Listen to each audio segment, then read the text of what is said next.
بسم اللہ الرحمن الرحیم۔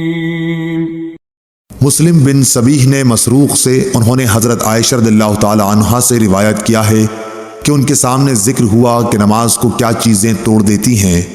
لوگوں نے کہا کہ کتا، گدھا اور عورت بھی نماز کو توڑ دیتی ہے جب سامنے آ جائے۔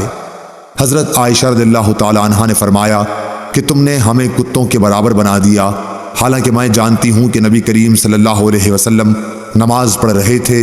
میں آپ کے اور آپ کے قبلے کے درمیان سامنے چارپائی پر لیٹی ہوئی تھی۔ مجھے ضرورت پیش آتی تھی اور یہ بھی اچھا نہیں معلوم ہوتا تھا کہ خود کو آپ کے سامنے کر دوں، اس لیے میں آہستہ سے نکل آتی تھی۔ آمش نے ابراہیم سے، انہوں نے اسود سے، انہوں نے عائشہ رضی اللہ تعالی عنہا سے اس طرح یہ حدیث بیان کی۔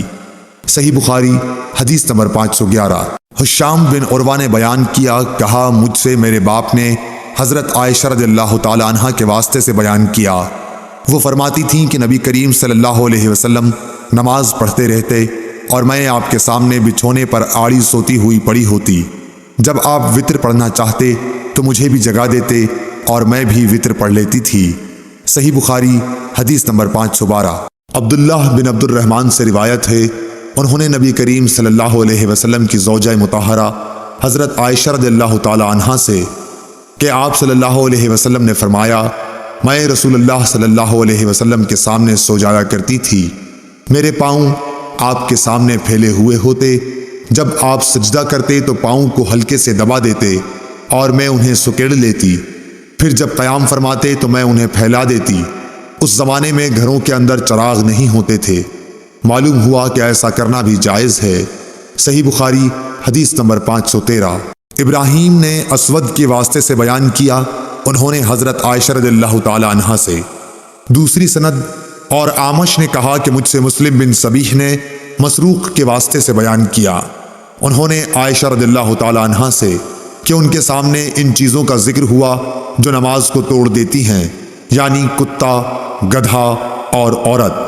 اس پر حضرت عائشہ رضی اللہ تعالی عنہا نے فرمایا کہ تم لوگوں نے ہمیں گدھوں اور کتوں کے برابر کر دیا، حالانکہ خود نبی کریم صلی اللہ علیہ وسلم اس طرح نماز پڑھتے تھے کہ میں چارپائی پر آپ کے اور قبلے کے بیچ میں لیٹی رہتی تھی۔ مجھے کوئی ضرورت پیش آتی اور چونکہ یہ بات پسند نہ تھی کہ آپ کے سامنے جب کہ آپ نماز پڑھ رہے ہوں بیٹھوں اور اس طرح آپ کو تکلیف ہو، اس لیے میں آپ کے پاؤں کی طرف سے خاموشی کے ساتھ نکل جاتی تھی۔ صحیح بخاری حدیث نمبر 514۔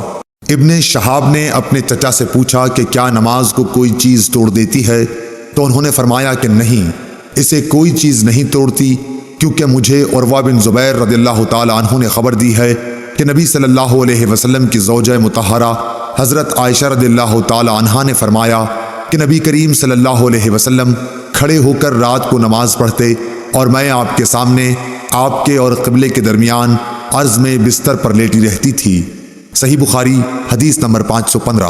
ابو قتادہ انصاری رضی اللہ تعالی عنہ سے روایت ہے کہ رسول اللہ صلی اللہ علیہ وسلم امامہ بنت زینت بنت رسول اللہ صلی اللہ علیہ وسلم بعض اوقات کو نماز پڑھتے وقت اٹھائے ہوتے تھے۔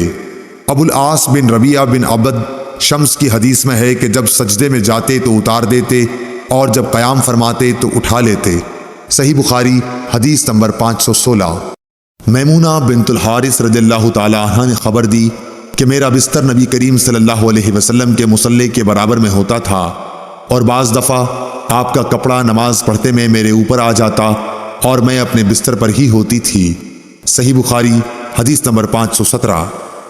عبداللہ بن شداد بن ہاد نے کہا کہ ہم نے حضرت میمونہ رضی اللہ تعالی عنہا سے سنا، وہ فرماتی تھیں کہ نبی صلی اللہ علیہ وسلم نماز پڑھتے ہوتے اور میں آپ کے برابر میں سوتی رہتی، جب آپ سجدے میں جاتے تو آپ کا کپڑا مجھے چھو جاتا، حالانکہ میں حائضہ ہوتی تھی۔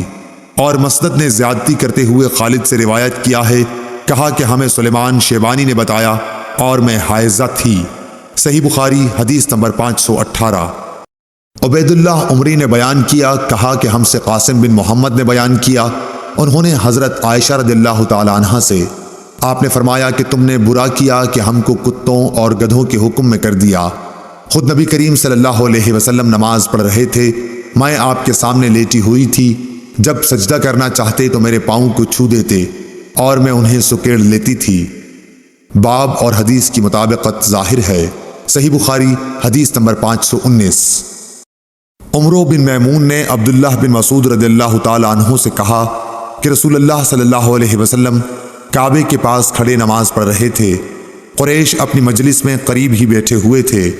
اتنے میں ان میں سے ایک قریشی بولا، اس ریاکار کو نہیں دیکھتے؟ کیا کوئی ہے جو فلاں قبیلے کے ذبح کیے ہوئے اونٹ کا گوبر، خون اور اوجڑی اٹھا لائے، پھر یہاں انتظار کرے، جب یہ حضور صلی اللہ علیہ وسلم سجدے میں جائے تو گردن پر رکھ دے۔